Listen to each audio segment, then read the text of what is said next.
através da floresta. Vamos combinar que a marca já estava aqui. A marca já estava aqui. Aí ele então resolveu. a floresta veio ali.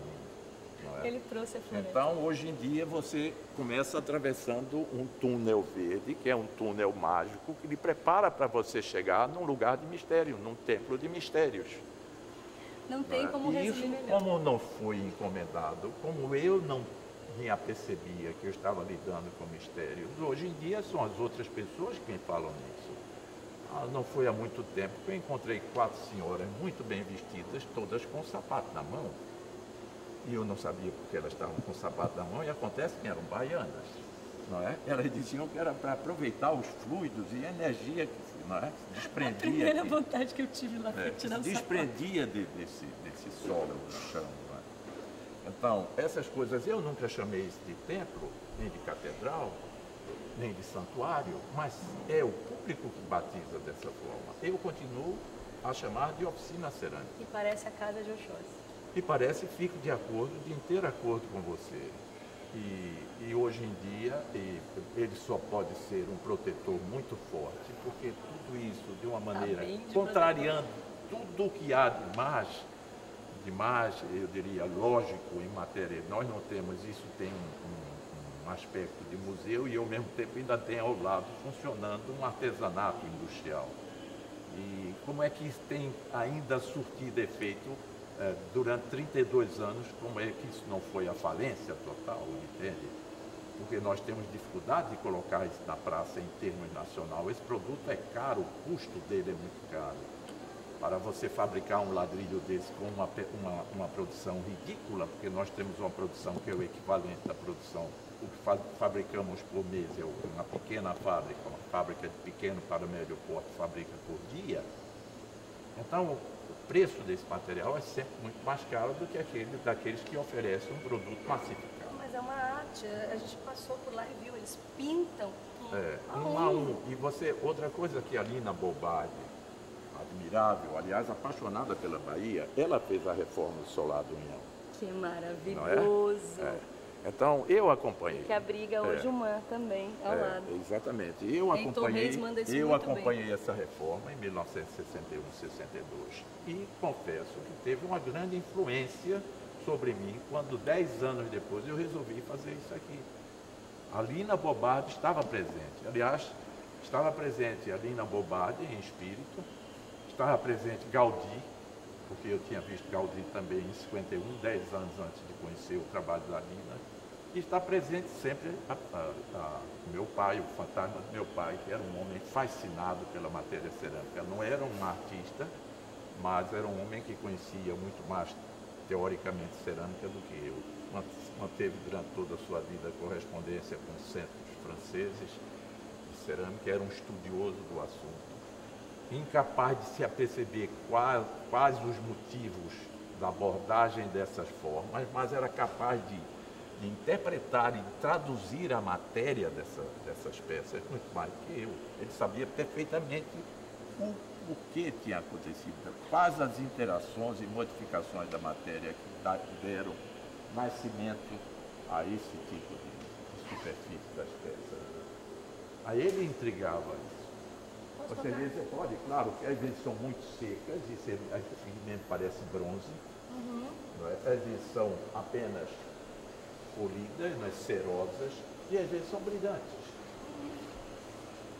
Isso depende da maneira como você trabalha com os diferentes esmaltes, das diferentes cobertas, da quantidade que você bota de óxidos em relação aos elementos que são fusíveis, como o feldspato e o quartzo, que aceleram a fusão do material. Quase o mesmo processo do vidro. É, mesma coisa.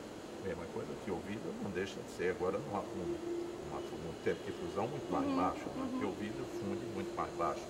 Nós trabalhamos aqui a 1400 graus centígrados, que é uma temperatura altíssima. Foi uma das coisas que me intrigava quando descobri a cerâmica de Picasso, logo nos meus primeiros dias de Paris, e a cerâmica de Millau. Primeiro que a de Picasso era uma cerâmica genial, indiscutivelmente tudo que esse grande pintor fazia era genial. Se ele pintasse sobre papelão, era genial, sobre tela, ou sobre madeira, ou sobre metal, ou sobre cerâmica. Acontece que a matéria das cerâmicas de Miró eram muitíssimo mais interessantes e surpreendentes do que as de Picasso. As de Picasso pareciam simplesmente uma maiólica pintada por Picasso. E a de Miró era surpreendente, porque me parecia rocha vulcânica, me parecia uma rocha basáltica fundida, né? Rocha eruptiva. E isso me deixava confuso. E eu voltei para o Brasil sem saber como se conseguia essa matéria. Eu nunca tive um técnico nenhum dos dois. E aí? E descobri isso muito vagarosamente durante os primeiros 11 anos de trabalho, descobrindo primeiro que ele trabalhava, Miró, com altíssimas temperaturas. É uma alquimia. E tendo o concurso de um grande ceramista chamado Lourenço Artigas, que tinha sido companheiro de colégio dele e que colocou todo o seu conhecimento de cerâmica a serviço do amigo pintor genial. E já utilizando as altas temperaturas, eu verifiquei que com as altas temperaturas eu já conhecia. Primeiro mudava totalmente os registros de cor, de um vermelho, de um rosa, de um laranja, de uma cor viva, de um branco, de um preto afirmativo, de um branco puro. Mas eu tinha uma matéria espetacular. Mas ainda faltava alguma coisa para completar o ciclo. Até que já passado, talvez, os 8 anos de minha saída de Paris, eu soube que Miró havia inaugurado um mural diante da Unesco, exatamente diante da sede da Unesco. E esse mural chamava-se Noite e Dia, era um painel curvo, pintado nas duas faces. E li ali, não só li as fotografias magníficas da matéria do mural, como li um estudo muito interessante de um americano chamado James Strollsomby, falando de como esse mural havia sido conseguido, e, entre outras coisas, afirmava que esse mural tinha sido queimado no seu conjunto 33 vezes. E isso me deixou completamente desconcertado. Eu supunha que isso talvez fosse um ato literário, fazer literatura em cima da cerâmica, ou talvez até uma informação truncada. Mas não era verdade. Então eu fiz o seguinte, se ele queimou 33 vezes, e eu aqui habitualmente queimo 4, 5, 6 vezes, entrada e saída, levar em conta que formam os túneis, os vagonetes atravessam o túnel e saem. Então você tem que considerar uma queima, você naturalmente, você repinta todo esse material, não deixa ele entrar sem repintar, porque senão a chama devora tudo. Você tem de repintá-lo, de prepará-lo para essa nova aventura com a chama. Então, em vez de queimar 6 vezes, eu passei a queimar 10 e notei logo a diferença. 10 vezes consecutivas. Repintava e voltava. Cada vez mais a matéria se acentuava. Cada vez mais também os acidentes aconteciam.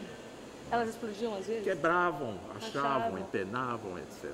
Tudo isso foi uma longa preparação para se chegar a essas descobertas de Miró. E eu cheguei.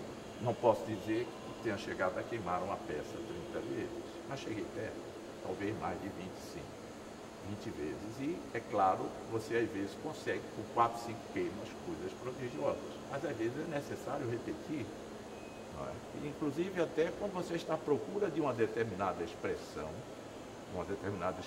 dramática, é necessário que você conte com um dos 4 elementos, e no caso o fogo, não é? O dardo da chama é definitivo. Pronto, só um pouquinho que eles estão aqui com socorro, eles estão precisando do quê? Da bateria ou da fita? Só se fosse material. Mas a expressão no Rio foi muito bonita.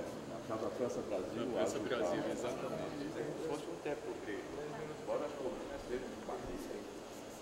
E ele vai me dar um painel. A proporção é magnífica. Quero um painel do Brasil. Eu pedi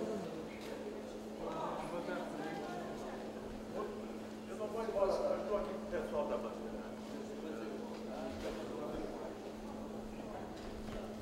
Depois de um momento de tietagem, onde filas intermináveis pediam cuidado, para tirar foto, a gente vai agora passear um pouquinho.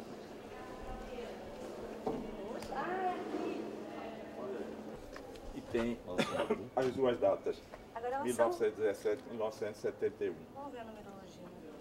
18, 18, 18, 88, 99, um ermitão. Ermitão, 18, ao mesmo